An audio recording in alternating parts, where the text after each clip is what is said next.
Luto na ang arroz caldo. Kainan na. Sabay-sabay ko na itong lalagay ang bawang, sibuyas, at luya. Yung luya, malalaki ang hiwa ko kasi ayoko nakakagat ang mga luya. Next is the chicken.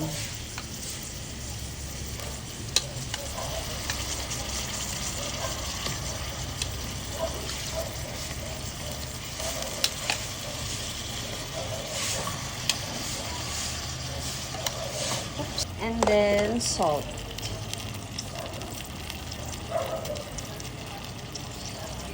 Before ko pala siya lagyan ng malagkit na bigas, chicken cubes muna.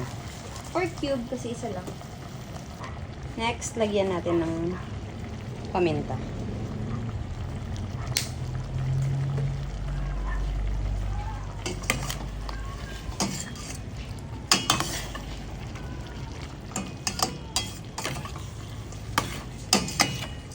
Bango. Amoy na amoy ang luya.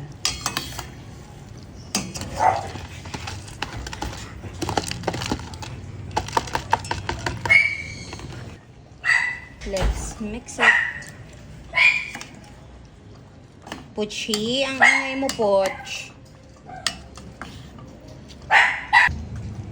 Lagyan ko na ng mainit na tubig. Mainit para hindi ako mainip na hintayin siyang kumulo. Lagyan natin ng magic!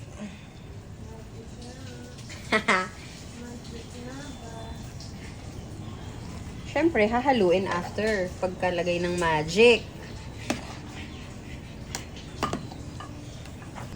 Luto na ang arroz caldo.